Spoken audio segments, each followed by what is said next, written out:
Will एक loser आदमी था जिसे भगवान ने एक ऐसी दुनिया में रेइनकार्नेट कर दिया था जो जादुई और रहस्यमय चीजों से भरी हुई है, जहाँ उसे अनोखे पावर्स भी मिले जिससे वो दुनिया का सबसे शक्तिशाली हीरो बन सके। विल एक आम इंसान था आज के जापान में। एक दिन उसकी मौत हो गई और अचानक से वो एक अलग ही दुनिया में आ गया। इस नई जिंदगी में जब विल ने आँख खोली तो वो एक बच्चे के रूप में था और उसने देखा कि 3 भयानक मॉन्स्टर्स उसे खाने वाले हैं। वो उनसे डरा हुआ था और रोने लगा। उसे लगा कि शायद वो नरक में आ गया है, लेकिन जल्दी ही उसने समझ लिया कि उन मॉन्स्टर्स का उसे नुकसान पहुंचाने का कोई इरादा नहीं था। उन्हीं मॉन्स्टर्स ने विल की परवरिश की और उसका ख्याल रखा और विल ने बहुत जल्दी उनकी भाषा समझनी शुरू कर दी। जब विल 6 महीने का हुआ तब मैरी ने उसे पहली बार मंदिर के बाहर की दुनिया दिखाई। उसने महसूस किया कि वो असलियत में एक अलग ही डिमेंशन में जी रहा है और भगवान ने उसे अच्छा जीवन जीने का एक नया मौका दिया है। 3 साल बाद उसने गज से माना का फ्लो सीखना शुरू किया और क्योंकि इस जन्म में वो एक जीनियस के रूप में पैदा हुआ था, विल इस दुनिया का सबसे छोटा जादूगर बन गया जो यहाँ तक कि लेजेंडरी क्लास के स्पेल्स यूज कर सकता था।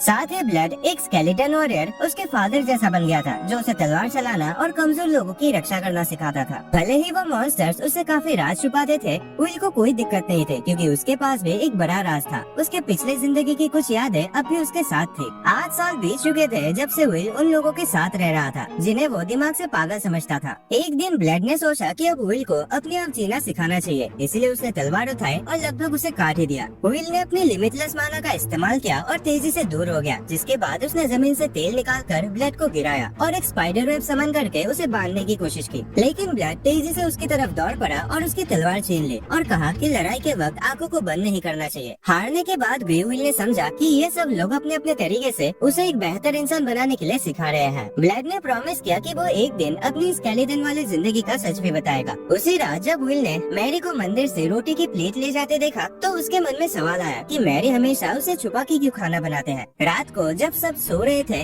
विल चुपके से मंदिर के अंदर गया जवाब पाने के लिए, लेकिन जैसे उसने दरवाजा खोला वो हैरान रह गया। मैरी आग से खिरी हुई थी। अपनी पिछले जिंदगी की तरह विल एक और परिवार के सदस्य को खोना नहीं चाहता था, इसीलिए विल तुरंत उसे बचाने के लिए आग में कूद गया, जिसमें उसके दोनों हाथ जल गए। अगली सुबह जब विल की आँख खुली उसने देखा कि मैरी उसके बिस्तर के पास रो रही थी, क्योंकि उसे लग रहा था कि अगर उसने अपने सीक्रेट को पहले ही बता दिया होता तो विल को चोट नहीं लगती। लेकिन ब्लड गुस्से में था क्योंकि विल ने उसके मना करने के बाद भी चुपके से जाके सब पता लगाया, जबकि उसे ये बातें तभी बतानी थी जब वो और बड़ा हो जाता। फिर भी ब्लड ने उसकी हिम्मत की तारीफ की कि उसने मैरी को आग से बचाया। दूसरी तरफ गस थोड़ा फ्रेंडली हो गया और उसने विल को समझाया कि उनके दुनिया में हर कोई किसी न किसी भगवान की पूजा करता है और मैरी का भगवान था मैटर, जिसे गॉड ऑफ नेचर भी कहते हैं। मैरी ने बताया कि क्योंकि उन तीनों ने गॉड ऑफ अनडेड, जिसका नाम स्टिग्नेट है, उनके साथ कॉन्ट्रैक्ट साइन किया था, इसलिए उन पर श्राप लग गया था, जिसकी वजह से उन्हें अपने असली देवताओं से कोई आशीर्वाद या गाइडेंस नहीं मिल सकते। फिर भी मैरी हर दिन मैटर की पूजा करती थी और हर दिन मैटर उसकी बॉडी को नीले आग से जला देता था ताकि उसे खाने के तौर पर कुछ रोटी मिल सके जो वो विल को खिला सके। मैरी ने माफी मांगी कि उसने ये बात पहले नहीं बताई। विल ने उसके दुख को बांटने के लिए मंदिर में हर सुबह उसके साथ पूजा करने की इजाजत मांगी। मैरी ने हाँ कर दी और इसी तरह अगले 5 सालों तक विल ने मैरी के साथ अपने स्पिरिचुअल लाइफ को सुधारा। मैरी ने उसे सिखाया कि एक शांत और भक्ति से भरी जिंदगी कैसे जीते हैं। उसने विल को कुछ अनोखे मंत्र भी सिखाए। जब विल ने पहली बार 5 दिन तक लगातार पूजा किया, मैरी ने वादा किया कि उसके सारे पसंदीदा खाने वो डिनर में बनाएगी। अब जब विल 13 साल का हो गया था, गस के साथ उसकी मैजिकल ट्रेनिंग और इंटेंस हो गई थी। गस उसे हर रात कई सारे जादुई किताबें रटने के लिए कह रहा था। ब्लड के साथ उसका फिजिकल ट्रेनिंग भी मुश्किल हो गया था। 1 घंटे तक तलवारबाजी की प्रैक्टिस करने के बाद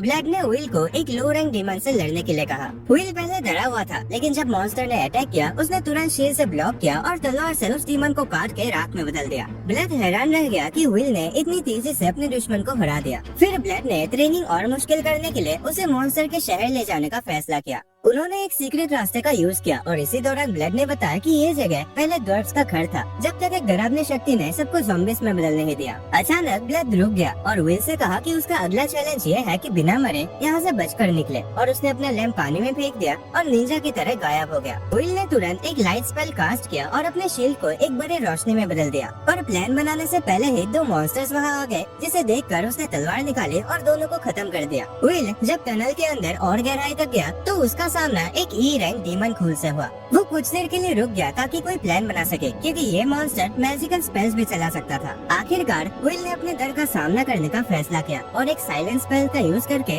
मॉन्स्टर को मैजिक करने से रोका। उसके बाद वो जमीन से उछलकर सीधा खूल के सर पर अपने तलवार से अटैक करता है। मॉन्स्टर धूल में बदल गया, लेकिन विल ने देखा कि उसकी फेवरेट तलवार आधी टूट चुके थे, इसीलिए उसने खुद को इनाम देने के लिए उस डीमन खूल का जादुई भाला ले लिया। आगे बढ़ने पर विल एक ऐसे हिस्से में पहुंचा जहां पूरा टनल कोहरे से भरा था। जब उसने ध्यान से देखा तो उसे गस नजर आया, जो हमेशा से ज्यादा सीरियस लग रहा था। विल ने उससे पूछने की कोशिश की कि वो यहाँ क्या कर रहा है, लेकिन गस चुप रहा जब तक उसने अचानक एक स्पेल नहीं बोला, जिससे जमीन के नीचे से एक बड़ा सा रॉक मॉन्स्टर बाहर आया। विल इस अचानक हुए हमले से हैरान रह गया, लेकिन ज्यादा इमोशनल हुए बिना उसने अपने भाले से मॉन्स्टर के पेट में अटैक किया, जिससे वो पत्थरों के ढेर में बदल गया। विल अभी ठीक से सांस भी नहीं ले पाया था कि गस ने उस पर पत्थर बरसाना शुरू कर दिया और एक वेव स्पेल भी डाला। विल ने इन दोनों अटैक से बचने की कोशिश की, लेकिन अटैक्स लगातार बढ़ते गए। जब विल ने देखा कि गस रुकने के मूड में नहीं है, तो उसने अपनी जान बचाने के लिए भाले से गस पर अटैक किया। विल पूरी ताकत से गस की तरफ दौड़ा, लेकिन उसने अपना भाला थोड़ा पीछे रोक लिया, जो गस के सीने के थोड़ा सा ऊपर था। इससे गस एक सेकंड के लिए रुक गया और उसने अपने स्पेल्स बंद कर दिया। आखिरकार विल ने अपना भाला गिरा दिया और आंसू के साथ कहा कि भले ही गस ने अटैक शुरू किया हो, लेकिन वो अपने परिवार के किसी को नहीं मार सकता। विल जानता था कि कोई जरूरी वजह ही होगी जिस वजह से गस उसे मारना चाहता था, इसलिए उसने कहा कि अगर ये वाकई जरूरी है तो वो उसे मार दे, लेकिन थोड़ा जल्दी करे ताकि उसे दर्द ना हो। उसकी बातें सुनकर गस इमोशनल हो गया और माफी मांगते हुए बोला कि ये सिर्फ एक लेसन था और ये सब ब्लड और मेरी से छुपाने को कहा। विल को शक हुआ कि शायद गस सिर्फ ड्रामा कर रहा था ताकि वो उनके सब अटैक्स को भूल जाए, लेकिन जब वो घर वापस आए तो विल ने अपना वादा निभाया और ब्लड और मैरी को कुछ नहीं बताया। अगले दिन गस की मदद से विल ने अपना नया वेपन एनालाइज किया और पता चला कि इस भाले का नाम पेल मून था,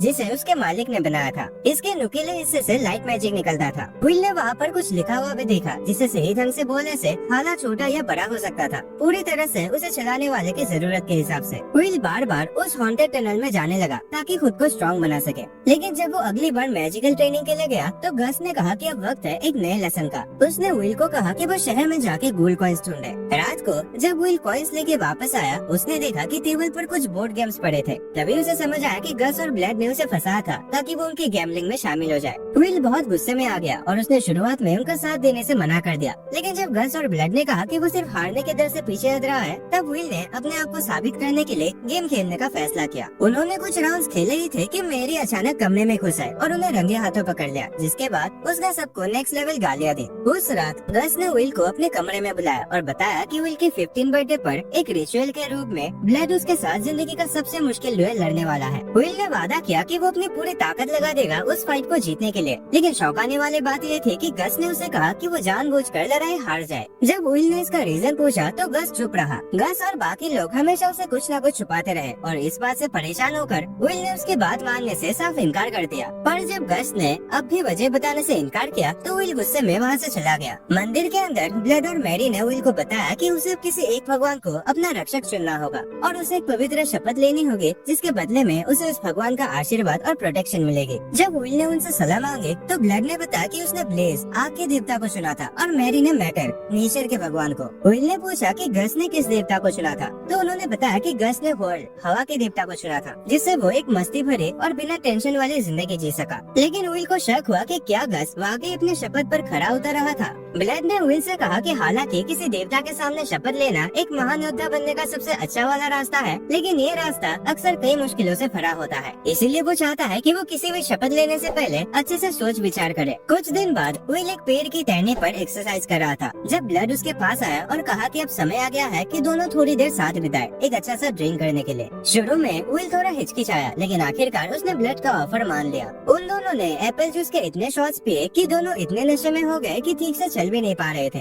फिर ब्लड सजेस्ट करता है कि उन्हें अभी कुछ नोटी चीजें करनी चाहिए और अपने जवानी का मजा लेना चाहिए। वो लोग प्लान बनाते हैं मैरी पर झांकने की जब वो चेंज कर रही होगी। भले ही विल को इन सब चीजों की वजह वजह से पिछली जिंदगी में बहुत मार पड़े थे, लेकिन वो ब्लड की बात को मना नहीं कर पाया क्योंकि वो इतना ज्यादा नशे में था। वो लोग मैरी के कमरे तक पहुँचे और शो का मजा लेने लगे, पर जैसे ही वो मेन इवेंट स्टार्ट होने वाला होता है, विल फिसल गया और दरवाजे पर गिर गया, जिससे मैरी तुरंत पीछे हट जाते हैं और खुद को थक लेते हैं। वो जानना चाहते हैं कि आखिर वो दोनों कर क्या रहे थे, तो ब्लड बताता है कि वो बस ऐसा ही जानना चाहता था कि एक मम्मी के अंदर के प्लॉट्स कैसे होते होंगे, ताकि हमारे ऑडियंस को भी पता लग सके। वो कहता है कि ये तो बस एजुकेशनल पर्पज के लिए था, मेरा ऐसा कुछ गलत इरादा नहीं था। मैरी एक ही झापड़ में विल को सुला देती है। अगली सुबह जब विल उठता है तो उसके बेड में कुछ चिपचिपा होता है, और जब उसे याद आता है कि कल रात उसने करीब करीब मैरी के मेलन्स देख लिए थे, तो उसे एहसास होता है कि ये उसका पहला वेट ड्रीम था। जब वो ये सारे सबूत मिटा रहा था, तभी ब्लड वहाँ आ जाता है और हंसने लगता है जब वो नोटिस करता है कि उसके साथ क्या हुआ। इसीलिए विल डिसाइड करता है कि वो जिंदगी में कभी भी इस फरवे की बात और नहीं सुनेगा।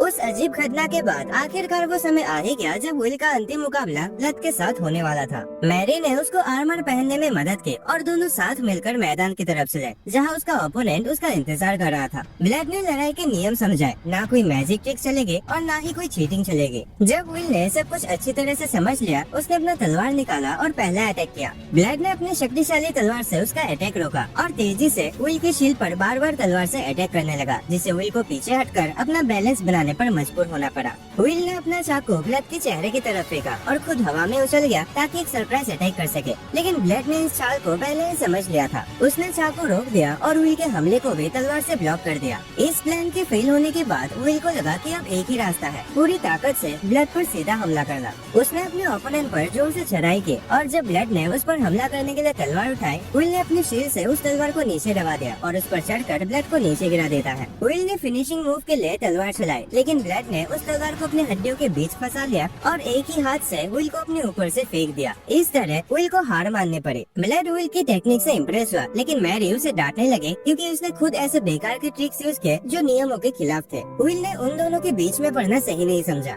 अब क्योंकि विल ने ये मुकाबला ऑलमोस्ट जीत ही लिया था, तो एक इनाम के रूप में ब्लड ने विल को अपनी सबसे ताकतवर तलवार ओवर ईटर दी और बताया कि ये डीमन स्वॉर्ड एक भगवान को हराने की भी ताकत रखता है। उसने ये भी कहा कि हर अटैक के साथ ओवर ईटर दुश्मन की लाइफ को खींचकर अपने मालिक को और ज्यादा शक्तिशाली बना देता है, इतना ज्यादा कि विल अकेले एक पूरे शहर को तबाह कर सकता है। लेकिन ब्लड ने चेतावनी दी कि इस तलवार पर ज्यादा निर्भर मत होना, क्योंकि ओवर ईटर इतना शक्तिशाली है कि ये तुम्हारे आत्मा को कमजोर करके तुम्हें एक ज़ॉम्बी में बदल सकता है। तलवार को अच्छे से समझाने के बाद ब्लड और मैरी ने आखिरकार विल को अपने पास्ट के बारे में बताने का फैसला किया। उन्होंने शुरू किया उस समय से जब उनका शहर एक भयंकर डीमन लॉर्ड ने तबाह कर दिया था। उन्होंने बताया कि डीमन लॉर्ड ने इल्थ्रीथ, जो कि डिमेंशंस का देवता था, और स्टैग्नेट, जो कि अनडेड का देवता था, उनसे अलायंस बनाकर एक महायुद्ध छेड़ दिया जो अच्छाई और बुराई के बीच था और जिसने पूरे राज्य को तबाह कर दिया था। डीमन लॉर्ड से हर एक प्राणी डरने लगा था क्योंकि वो अपने ही खून से दूसरों को मॉन्स्टर्स बना सकता था और उसे किसी भी हथियार या जादू से चोट नहीं लगती थी, सिवाय एन्चेंटेड ब्लेड से। डीमन लॉर्ड ने कुछ ही समय में उनका पूरा शहर अपने कब्जे में ले लिया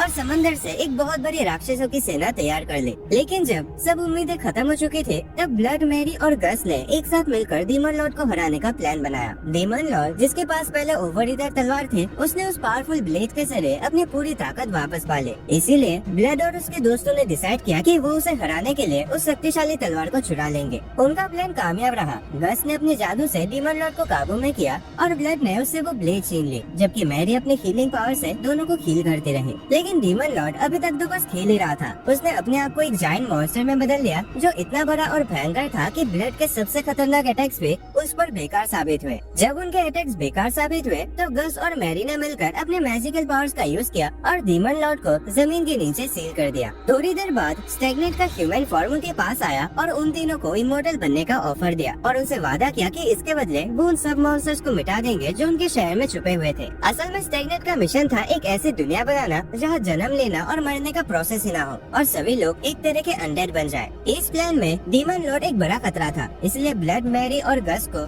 उसने हाई रैंक अनडेड बनाने का ऑफर दिया ताकि वो डीमन लॉर्ड की सील को हमेशा के लिए सुरक्षित रख सके। और मजबूरी में उन तीनों ने ये कॉन्ट्रैक्ट एक्सेप्ट कर लिया। कुछ सालों बाद जब वो सील को गार्ड कर रहे थे, तो भयानक मॉन्स्टर्स ने उन पर अटैक किया। उनका प्लान था एक छोटे बच्चे के खून का इस्तेमाल करके डीमन लॉर्ड को वापस से जिंदा करना, लेकिन ब्लड ने तुरंत उन मॉन्स्टर्स को खत्म कर दिया। गस से थोड़ा बहस करने के बाद मैरी और ब्लड ने डिसाइड किया कि वो उस बच्ची को पालेंगे जिसे वो एक नई जिंदगी देना चाहते हैं। जब कहानी खत्म हुई, विल को अपने जीवन का असली मकसद समझ आया कि उसे इंसानों के बीच जाकर एक नई जिंदगी शुरू करनी है, और जब वो ताकतवर बन के यहाँ वापस लौटेगा तो मे भी वो इस जगह को रिबिल्ड कर सकता है। ब्लड और मैरी उसे अपने अंतिम सीख दे रहे थे, तभी आसमान में काले बादल छा गए और स्टैग्नेट का ह्यूमन फॉर्म वापस आ गया। उसने हीरो से पूछा कि क्या वो दोबारा मरने के लिए तैयार है। विल का शरीर स्टैग्नेट की शक्ति की वजह से नीचे दब गया और लड़ना तो दूर वो हिल भी नहीं पा रहा था। तभी एक मैजिकल स्पेल ने जमीन को तोड़ दिया और जब विल ने पीछे देखा तो उसने गस को देखा जो तैयार था उस अंधक भगवान से लड़ने के लिए। स्टैग्नेट ने एक डार्क मैजिक का शील्ड बनाया ताकि गस के जादू को रोक सके, लेकिन बुढ़े जादूगर ने एक चेन स्पेल से उसे रोका और बड़ा सा टॉर्नेडो बुलाया जो स्टैग्नेट को घेर लेता है। एक और स्पेल कास्ट करके गस ने कुछ देर के लिए स्टैग्नेट के ह्यूमन फॉर्म को मिटा दिया। उसके बाद उसने ब्लड और मैरी को चेक किया ताकि श्योर हो सके कि उनकी आत्माएं अभी भी सुरक्षित है। सबने विल से माफी मांगी कि उसे इतना भयानक सीन देखना पड़ा, लेकिन ये लड़ाई अभी खत्म नहीं हुई थी क्योंकि एक डार्क एनर्जी ने अचानक गस पर अटैक किया और उसके शरीर का एक हिस्सा तोड़ दिया। उस अजीब साये ने ब्लड और मैरी को भी गिरा दिया और स्टैग्नेट फिर से सामने आया। उसने गस का मजाक उड़ाया कि वो कुछ बेकार के जादू से एक भगवान को हराने का सोच भी कैसे सकता है। स्टैग्नेट ने गस को गर्दन से पकड़ लिया, लेकिन उसने डिसाइड किया कि वो उस बुड्ढे को बाद में खत्म करेगा क्योंकि अब उसका ध्यान विल पर था। उसने विल का शुक्रिया किया कि उसकी वजह से अब वो तीनों की आत्माएं अपने कब्जे में ले सकता है। स्टैग्नेट ने समझाया कि जब तीनों हीरोज ने उसे कॉन्ट्रैक्ट साइन किया था तो उन्होंने ये कसम खाई थी कि अगर उनका ध्यान डीमन लॉर्ड की सील को सुरक्षित रखने से हट जाता है तो वो स्टैग्नेट के सेवक बन जाएंगे। और क्योंकि अब वो लोग विल से इतना लगाव रखते थे कि अपने असली काम को भूल गए, इसीलिए स्टैग्नेट ने कहा कि अब वो उन तीनों की आत्माएं अपने कब्जे में ले लेगा और उन्हें उसके नौकर के रूप में रखेगा। विल जमीन पर गिर गया ये सब सुनकर, लेकिन स्टैग्नेट ने उसे एक मौका दिया कि अगर वो उसकी सेना में शामिल हो जाए तो वो उसे और ज्यादा शक्ति देगा। उसने कहा कि वो अगले दिन उसका जवाब लेने आएगा। जब विल ने अपने परिवार को वापस मंदिर ले गया, उस मोमेंट पर उसे समझ आया कि गस ने उसे पहले डंजन में क्यों रोकना चाहा था, क्योंकि वो मैरी और ब्लड की आत्माओं को स्टैग्नेट के कब्जे में जाने से रोकना चाहते थे। उसे लगने लगा कि इन सारी घटनाओं के पीछे उसकी गलती थी, जिसके बाद विल टूट गया और रोने लगा।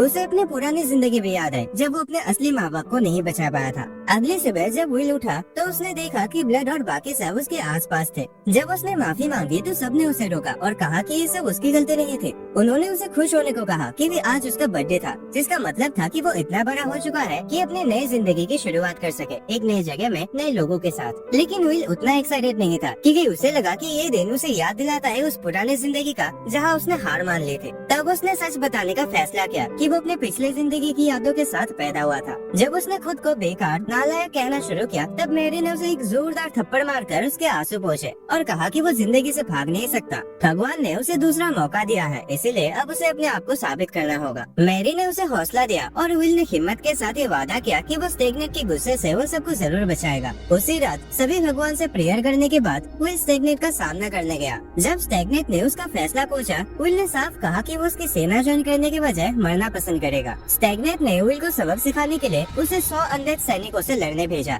लेकिन विल ने अपनी एडवांस फाइटिंग टेक्निक से उन्हें इजीली हरा दिया। उसकी बहादुरी से इम्प्रेस होकर स्टैग्नेट ने उसे एक बार फिर अपनी सेना में शामिल होने का ऑफर दिया और कहा कि वो मिलकर पूरी दुनिया पर राज कर सकते हैं और जीवन मरण के प्रोसेस को खत्म कर सकते हैं। स्टैग्नेट ने अपना खून एक कप में भर के विल से कहा कि वो इसे पीकर उसकी पार्टी ज्वाइन करे। इमॉर्टल बनने की लालच में आकर विल आगे बढ़ा, लेकिन जैसे ही उसने कप उठाना चाहा, उसने अपना मन बदल लिया। उसने ओवररेटेड तलवार से स्टैग्नेट का हाथ काट दिया, फिर दो जबरदस्त अटैक करके वो और पावरफुल हो गया। जैसे ही वो आखिरी अटैक करने जा रहा था, स्टैग्नेट ने अपने खून को एक सांप में बदल दिया जो विल के पैरों में लपेट गया और अपने जहरीले दांतों से उसे बेहोश कर दिया। विल ने खुद को एक छोटी सी नदी में होश में पाया। जब वो सोच ही रहा था कि वो जिंदा है या नहीं, एक अजनबी औरत वहाँ आ गई, काले बालों वाले, हाथ में एक लैंप लेकर। विल ने उसे तुरंत पहचान लिया। वो थी रोशनी की देवी ग्रेसफिल, जिन्होंने उसे बचपन में पुनर्जन्म से पहले गाइडेंस दिया था। जब ग्रेसफिल ने पूछा कि उसने स्टैग्नेट का ऑफर क्यों मना कर दिया, तो विल ने कहा कि इस बार वो अपने जीवन को पूरी तरह जीना चाहता है। अमर होने का मतलब यह है कि वो अपनी मानवता, अपने रिश्तों और जीने की असली खुशी सब कुछ खो देगा। उसकी बात से खुश होकर ग्रेसफिल ने उसका हाथ थामा और कहा कि वो उसकी गाइड बनने के लिए तैयार है। लड़ाई के मैदान में होश में आकर विल ने सांप को अपने शरीर से अलग किया, फिर झुककर प्रे करने लगा। स्टैग्नेट ने इसे कमजोरी समझा, लेकिन विल का शरीर मैरी के वरदान से नीले आग से जगमगाने लगा। अपनी ताकत वापस पाकर विल ने ग्रेसफिल के सामने एक शपथ ली कि वो सच्चाई का रखवाला बनेगा। जब स्टैग्नेट ने देखा कि विल ने ग्रेसफिल के साथ कॉन्ट्रैक्ट कर लिया है, वो तुरंत सीरियस हो गया और अपने सैनिकों को विल को तुरंत मार गिराने का आदेश दिया। लेकिन अब विल के पास ग्रेसफिल की पावर्स थे। उसने एक ही अटैक में पूरी सेना को खत्म कर दिया और उनकी आत्माओं को जीवन और मरने के प्रोसेस में वापस भेज दिया। स्टैग्नेट गुस्से से पागल हो गया था कि एक छोटी इंसान के बच्चे ने उससे टक्कर लेने की हिम्मत की। जब विल अपनी डीमन तलवार के साथ उस पर हमला करता है, स्टैग्नेट ने ब्लैक मैजिक से जमीन को फाड़ दिया और अचानक हवा में गायब हो गया। विल लड़ाई के मैदान में इधर उधर देख रहा था ताकि स्टैग्नेट के अगले अटैक का अंदाजा लगा सके। तभी ग्रेसफिल की आत्मा ने उसके कंधे पर हाथ रखा और मंदिर की तरफ इशारा किया और फिर गायब हो गई। विल समझ गया कि स्टैग्नेट ने उसे चकमा दिया और असल में वो उसकी फैमिली पर हमला करने जा रहा है। तभी उसने अपना स्पीड स्टार स्पेल यूज किया और तेजी से घर की तरफ दौड़ा, इसी उम्मीद में कि वो समय से पहले उस अनडेड गॉड को रोक सके। लेकिन जब वो प्रेयर हॉल में पहुंचा, स्टैग्नेट ने पहले ही गस को पकड़ लिया था और ब्लेड और मैरी पर हमला करने ही वाला था। और भले ही विल जादू का इस्तेमाल कर रहा था, लेकिन उसे पता था कि वो इतनी तेजी से नहीं पहुंच पाएगा कि स्टैग्नेट को रोक सके। फिर भी उसने हिम्मत करके डीमन तलवार के साथ स्टैग्नेट पर हमला किया। तभी मैटर की आत्मा उनकी मूर्ति से बाहर आई और उसने होली लाइट के जोरदार हमले से स्टैग्नेट को धकेल दिया। नेचर की देवी ने मैरी की तरफ प्यार भरी नजर से देखा और फिर अपनी मूर्ति में लौट गई। जब विल ने मैरी के चेहरे पर आंसुओं को बहते देखा तो उसने समझा कि मैटर ने कभी भी मैरी से नफरत नहीं की थी। स्टैग्नेट के साथ कॉन्ट्रैक्ट करने के बाद मैरी के दिल में इतना गुस्सा भर गया था कि उसका मन इम्प्योर बन चुका था, जिस वजह से उसने कभी भी मैटर से माफी मांगने की भी कोशिश नहीं की। उसे लगा था कि मैटर उसे नीले आग में जलाकर उसे सजा दे रहे थे, लेकिन असल में तो वो आग मैरी के अंदर की बुराई को मिटा के उसके मन को शुद्ध बना रहे थे। और अब जब उसने मैटर का असली रूप देखा तो वो अपने बोझ से मुक्त हो गए। मैटर के अटैक का फायदा उठाते हुए विल ने एक चाल चली। उसने अपने डिवाइन पावर्स का लाइट ब्लड और मैरी की तरफ भेजा ताकि स्टैग्नेट का ध्यान भटक जाए, और ये प्लान काम भी कर गई। स्टैग्नेट ने जैसे ही उस रोशनी को अपने डार्क मैजिक से रोकना चाहा, पीछे से ब्लड ने उस पर तेज हमला कर दिया और विल ने स्पीड स्टार स्पेल का यूज करके स्टैग्नेट को दीवार तक धकेल दिया और उस पर चारों तरफ से बिजली की रफ्तार से हमला करना शुरू कर दिया। आखिर में उसने अपने डीमन तलवार से स्टैग्नेट के दिल को छेड़ दिया और कहा, तुम जाके नरक में सड़ो। ओवर ईटर की भयानक शक्ति से स्टैग्नेट का शरीर भाप बनकर गायब हो गया। विल ने तुरंत वचन दिया कि वो कभी किसी और देवता के वरदान या आशीर्वाद को ग्रेसफिल के वरदान से ऊपर नहीं रखेगा। ब्लड और मैरी विल के पास आए, उसे गले लगाया और स्टैग्नेट को हराने के लिए बधाई दी। जब ब्लड ने सेलिब्रेट करना चाहा तो गस ने कहा कि वो अपना स्पेशल एप्पल जूस का स्टॉक ले आएगा। विल को ये सुनकर एक्साइटमेंट हुआ, लेकिन मैरी ने उसे चेतावनी दी कि वो पहले जैसा कुछ गलती ना करे, वरना इस बार उसका पहले से भी बुरा हाल होगा। गस ड्रिंक्स लेने उड़ गया, लेकिन जब ब्लड और मैरी उसके पीछे जाने लगे तो वो नीचे गिर गए क्योंकि लड़ाई के कारण उनके शरीर कमजोर हो गए थे। विल हैरान हो गया और जब उसने इसका रीजन पूछा तो ब्लड और मैरी ने बताया कि स्टैग्नेट का कॉन्ट्रैक्ट तोड़ने के बाद उनके पास खूल के रूप में जिंदा रहने का अधिकार नहीं रहा। लेकिन क्योंकि विल ने ग्रेसफिल के साथ जो वचन लिया था, उसने उनकी पुरानी गलतियों को माफ कर दिया और अब उनकी आत्माएं रोशनी की देवी यानी ग्रेसफिल के पास लौट सकते हैं, जीवन और मरण के प्रोसेस में वापस जा सकते हैं। विल सब समझ गया, लेकिन वो खुश नहीं था कि वो इतनी जल्दी जा रहे थे। उसने रो रो कर उनसे रुकने की रिक्वेस्ट की, लेकिन मैरी ने कहा कि माँ बाप का पहले जाना एक नॉर्मल बात है। विल ने हिम्मत दिखाने की कोशिश की, लेकिन उसकी आंखों से आंसू रुक नहीं पाए जब उसने कहा कि काश वो उन्हें अपने बच्चों से मिलवा पाता। ब्लड और मैरी ने कहा कि वो उनके लिए ताकतवर बने और उसके फादर ने मजाक में कहा कि अब वो 3 सुंदर लड़कियों से शादी करे।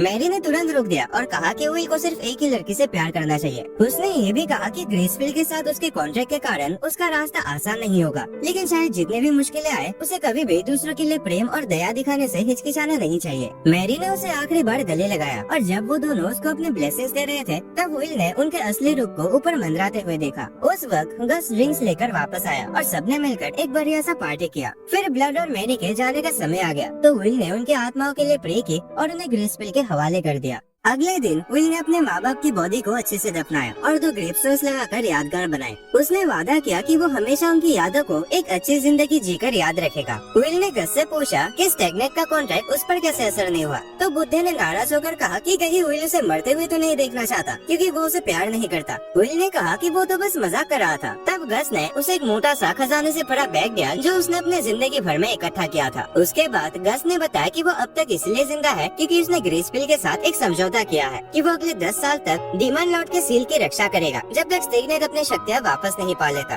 गस ने ये भी बताया कि मैरी और ब्लड ने ये समझौता इसलिए नहीं किया क्योंकि उन्हें लगा कि अगर उनको और समय मिल जाता है तो वो अपने काम छोड़कर सिर्फ अपने बेटे के साथ समय बिताना चाहेंगे और ऐसे वो सेल्फिश बन जाएंगे। अपने एडवेंचर टाइम किट पैक करने के बाद विल दुनिया की तरफ निकलने के लिए तैयार था। जब गस उसे बाहर तक छोड़ने आया तो उसने विल को रोका और कहा कि उसके पास एक सरनेम होना चाहिए जिसे वो अपना सके। एल्स द्वारा बनाए गए एक पुराने रिवाज को फॉलो करते हुए गस ने उसके दोनों माँ बाप के नाम को जोड़कर उसे एक सरनेम दिया, मैरी ब्लड। विल ने मजाक में कहा कि वो गस के नाम को अपने मिडिल नेम के रूप में यूज करेगा क्या। बुड्ढे ने कहा कि ये बिल्कुल बेकार आइडिया है, लेकिन विल ने मुस्कुराते हुए कहा कि वो फिर भी करेगा। विल ने अपने दादाजी को अलविदा कहा और नए सफर के लिए निकल पड़ा। रास्ते में उसने कुछ लो रैंक डीमन से लड़ा और 2 हफ्ते तक लगातार चलने के बाद एक टूटी फूटी शहर में पहुंचा, जो उसके घर के शहर जैसा लग रहा था। करीब जाने पर उसने देखा कि शहर के बीच में एक बड़ा गड्ढा था और जब उसने आसपास कोई इंसान नहीं देखा तो उसने ग्रेसफुल से प्रे किया कि सभी मरे हुए लोगों की आत्माओं को शांति मिले। अपना सफर जारी रखते हुए विल एक बड़े से रूट के एंड पर पहुंचा, तो उसने डिसाइड किया कि आज के लिए उसी जगह कैंप लगाकर डिनर करेगा और अगले दिन दूसरे रास्ते से आगे बढ़ेगा। जंगल में चलते हुए उसने पेड़ों के बीच कुछ आवाज सुने। जब उसने अपना भाला निकाला, एक जंगली सुअर एक बड़े लकड़ी के टुकड़े के पीछे से अचानक बाहर कूद पड़ा। बिना सोचे समझे विल ने अपने जादुई हथियार से उस सुअर के दिल पर अटैक किया। करीब जाने पर उसने देखा कि सुअर के शरीर में पहले से एक तीर लगा था, लेकिन इससे पहले कि वो कुछ समझ पाता, एक आर्चर ने उस पर तीर तान दिया। विल ने देखा कि उस आर्चर के बो में एक जाना पहचाना क्रिस्टल का निशान था, जो दिखाता है कि वो किसी एल्फ क्लैन से रिलेटेड है। वो दोनों एक दूसरे को ध्यान से देखते रहे। जब विल ने एक मशहूर एल्वन कविता के कुछ शब्द कहे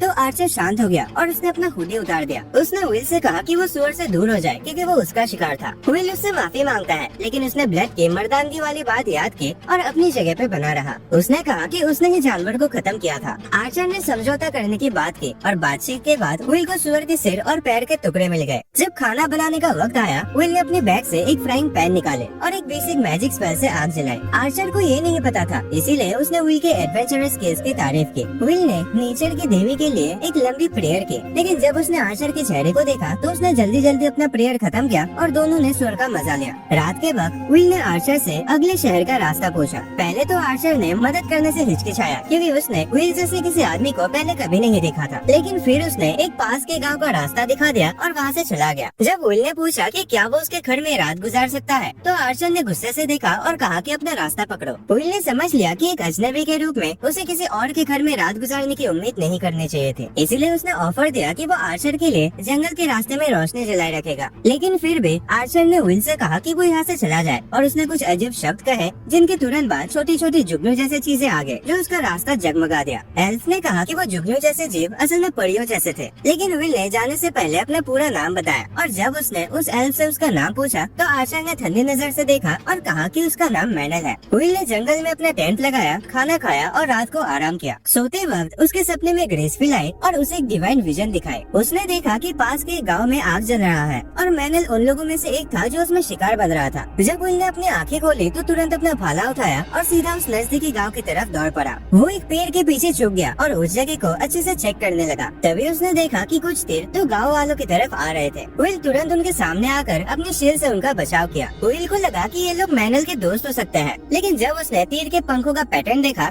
तो उसे समझ आया कि सपने में असली विलेन तो मैनल ही था। उसने मैनल को छत पर खड़ा हुआ देखा। जब मैनल ने फिर से तीर छोड़ा तो विल के पीछे खड़े 2 आदमियों ने चिल्लाकर बाकी गाँव वालों को चेतावनी दी। मैनल भागने लगा, लेकिन विल ने स्पीड स्टार मैजिक का यूज करके उसे पकड़ लिया। जब मैनल ने एक बड़ी भूकंप जैसा जादू किया तो विल ने जमीन पर अपने पैरों से जोर से मारकर उसे पलट दिया। मैनल ने परियों को बोला कि फायर बॉल उनके दुश्मन पर छोड़े, लेकिन विल ने तुरंत उस मामूली स्पेल को मिटा दिया और आगे बढ़कर अपना भाला उस एल्फ के पेट में घुसा दिया। विल ने मैनल और उसके साथियों को वेब स्पेल के जरिए बांध दिया। जब सब लोग आपस में उन घुसपैठियों के बारे में बहस कर रहे थे तो एक पहले मिला हुआ गाँव वाला विल के पास आया और अपना इंट्रोडक्शन दिया। उसका नाम था जॉन। जॉन ने उन सब परेशानियों के लिए माफी मांगी जो विल को झेलनी पड़े और फिर उसने विल को अपने गाँव के चीफ एल्डर से मिलवाया, एक बुढ़ा आदमी जिसका नाम टॉम था। टॉम ने गाँव को बचाने के लिए विल का धन्यवाद किया, लेकिन जब टॉम ने सब गाँव वालों से पूछा कि इन अपराधियों के साथ क्या किया जाए तो ज्यादातर लोगों ने तुरंत मौत की सजा मांगी। तब चीफ एल्डर ने विल से पूछा कि क्या कोई बेटर ऑप्शन है। विल ने सजेस्ट किया कि उन बदमाशों को एक ईमानदार ट्रायल दिया जाए। अगली सुबह टॉम ने मैनल और उसके साथियों से कहा कि सब गाँव वालों के सामने अपनी गलती को कबूल करें। उन लोगों ने बताया कि उन्होंने लुटेरा बनने का फैसला इसलिए किया क्योंकि उनका अपना गाँव एक बार भयानक डीमंस के हाथ लग चुका था, जिसमें उनके घर, खाना और पानी सब कुछ छीन गया था। लेकिन मैनल ने उन आदमियों के पक्ष में बोला और कहा कि उनका असली दोषी वही है क्योंकि उसने उन्हें चालाकी से अपने साथ मिलाया था जब उनका गाँव बर्बाद हो गया था। इसीलिए अब उसी को सजा मिलना चाहिए और बाकी लोगों को छोड़ दिया जाए। गुस्से से भरे गाँव वालों ने मैनल की बात मानने से इनकार कर दिया, लेकिन चीफ एल्डर टॉम ने सबको चुप रहने के लिए कहा और याद दिलाया कि मैनल ने कई बार उनके शहर को खतरे से बचाया भी था। पर इन सब के बावजूद भी टॉम के पास और कोई चारा नहीं था, इसीलिए उन्होंने गाँव की सुरक्षा के लिए उन सभी अपराधियों को मार देने का फैसला सुनाया। लेकिन लेकिन विल को दिल से लगा कि ये फैसला गलत था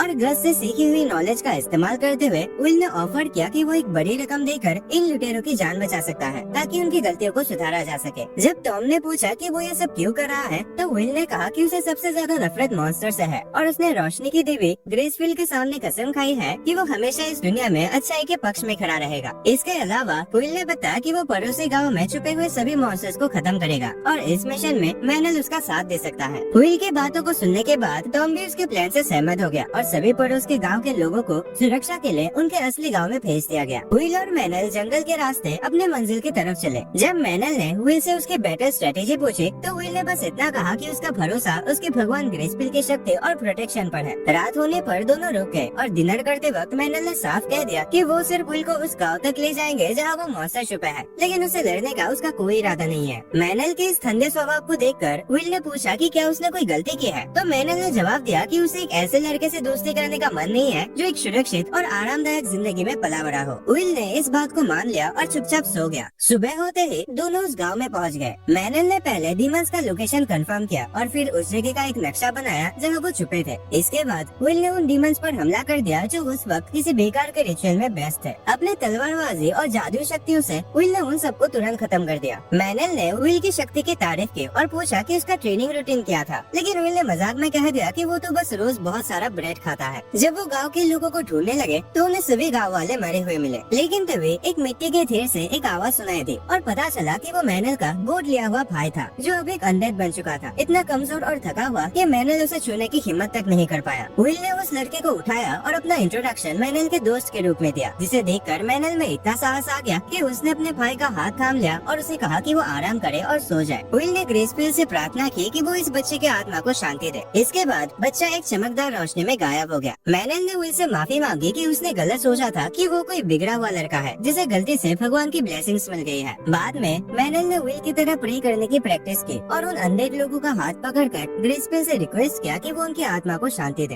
अब तक उन्होंने हर जगह ढूंढ लिया था, लेकिन ना तो कोई मॉन्स्टर मिला और ना ही कोई इंसान, इसीलिए विल यहाँ से जाने के लिए तैयार था। लेकिन मैनल के पास एक और जगह थी जहाँ वो उसे ले जाना चाहता था। वो उसे एक पुराने घर ले गया और एक बुरी औरत को पुकारा जिसका नाम मार्पल था। जब वो बाहर आए विल को महसूस हुआ कि वो एक एसएस रैंक खोज थे जिनकी शक्तियाँ काफी भारी पड़ सकते थे। लेकिन चौंकाने वाली बात ये थी कि उसने विल को शांत रहने के लिए कहा क्योंकि उसने अब तक कुछ बुरा नहीं किया और वो सच में मरने के लिए तैयार थे। मैनल ने उनसे कहा कि विल एक असली प्रीस्ट है जो उनकी आत्मा को मुक्ति दे सकता है, लेकिन मार्पल किसी और बात को लेकर परेशान थे। उसने कुछ देर तक उसे देखा और फिर रियलाइज किया कि वो कुछ न कुछ शैतानी हरकत में लगा हुआ था। उसने मैनल को सलाह दी कि वो अपना काम करने का तरीका बदले और कहा कि भले ही उसका तरीका गलत हो सकता है, लेकिन दिल से वो एक अच्छा इंसान है, इसीलिए उसे दूसरों की चीजें चुराने जैसा काम नहीं करना चाहिए। निराश और गुस्से में मैनल रो पड़ा और उन पर चिल्लाया कि चुप हो जा, क्योंकि वो ये कभी नहीं समझ सकते कि जब अपने सबसे करीब लोग आंखों के सामने से चले जाते हैं तो कैसा फील होता है। उसका मानना था कि भगवान से प्रार्थना करना एक बेकार का काम है क्योंकि उन्होंने उसे छोड़ दिया है और ये भी कि एक एल्फ होने के नाते उसे सदियों तक बुराई देखनी पड़ेगी। अपना भड़ास निकालने के बाद मैपल ने उसे संभाला और कहा कि अब भी वो अपना जीवन बदल सकता है क्योंकि भगवानों ने भले ही उसकी जिंदगी में मुश्किलें भेजी हो, लेकिन वो अब भी उसे प्यार करते हैं और उसे एक दूसरा मौका दिया है। उसने विल से कहा कि जब तक वो चले जाए तब तक वो मैनल का ध्यान रखे और ये भी बताया कि मॉन्स्टर्स असल में जंगल की गहराइयों से आए थे और किसी अनजाने लीडर के कंट्रोल में थे। उसने मैनल को गले लगाया और उसे अलविदा कहकर आसमान की तरफ चली गई। इसके बाद सब लोगों ने मरे हुए सैनिकों को इकट्ठा करके ले आए और कुछ समय बाद बचे हुए गाँव वालों ने उनका अंतिम संस्कार किया। रात को गाँव वालों ने विल के सम्मान में एक छोटी सी पार्टी रखी जिसमें उसके साहस को सेलिब्रेट किया गया। पार्टी के बाद विल और मैनल एक पहाड़ पर मिले जहाँ विल ने अपने आगे का प्लान बताया कि वो मॉन्स्टर्स के गुफा तक जाएगा चाहे वो जगह कितनी भी खतरनाक क्यों ना हो। जब उसने पूछा कि मार्बल का जीवन कैसा था तो मैनल को अपनी पुरानी जिंदगी बतानी पड़ी जो उसके जन्म से शुरू होते हैं। मैनल के पैदा होते ही उसकी माँ की डेथ हो गई और क्योंकि उसकी माँ ने एक इंसान के साथ संबंध बनाए थे तो मैनल एक हाफ एल्फ होने की वजह से एल्फ किंगडम ने कभी उसे एक्सेप्ट नहीं किया। बहुत दुख सहने के बाद मैनल ने अपना गाँव छोड़ दिया और कुछ अजनबी एडवेंचरर्स के साथ निकल गया, लेकिन उन लोगों ने उसे धोखा दिया और उसे जहर दे दिया ताकि उसकी सारी दौलत ले सके। हालांकि मैनल ने उन धोखेबाजों को हरा दिया था, लेकिन वो धीरे धीरे जहर के असर से मर रहा था। तभी मार्पल उसके जीवन में आए। मार्पल ने न सिर्फ उसे अपने घर में जगह दी बल्कि उसका इलाज भी किया जब तक वो पूरी तरह ठीक नहीं हो गया। ऐसा उसने कई और लोगों के साथ भी किया था और इसी वजह से लोग उस बस्ती में रहने लगे थे, लेकिन किसी को ये समझ नहीं आया कि मार्पल इतने दयालु क्यों थे। कहानी खत्म करने के बाद मैनल ने विल का धन्यवाद किया इतना मदद करने के लिए। उसने विल से रिक्वेस्ट किया कि वो ग्रेसफिल से पूछकर उसके लिए भी भगवान की ब्लेसिंग्स मांगे। विल ने प्रे किया ताकि ग्रेसपिल उसे अपनी सुरक्षा में ले ले। और मैनल ने ग्रेसपिल के सामने शपथ ले कि वो अपनी गलतियों का प्रायश्चित करेगा एक अच्छी जिंदगी जीकर। प्रे करने के बाद दोनों वापस गाँव चले और उस दिन के अंत में विल ने महसूस किया कि उसे आखिरकार एक ऐसा व्यक्ति मिल गया है जिसे वो अपना दोस्त कह सकता है। सो दोस्तों, आज के वीडियो के लिए बस इतना है एंड 500 कमेंट्स का टारगेट रखते हैं, उसे भी पूरा कर देना एंड मैं इसका पार्ट 2 जल्दी लेकर आऊंगा। और हाँ, क्योंकि तुम लोगों ने पहले वीडियो में इतना सारा कमेंट किया था और विल इटरनल पर तुम्हें वीडियो चाहिए, तो उसके ऊपर भी मैंने काम स्टार्ट कर दिया है और शायद 2-3 दिनों में उसका पहला पार्ट आ जाएगा। इसलिए चैनल को सब्सक्राइब करके रखना ताकि तुम वो सारे एनिमेस मिस ना करो। एंड वीडियो पसंद आए तो लाइक कर देना एंड मैं तुम्हें मिलता एक और नए वीडियो में।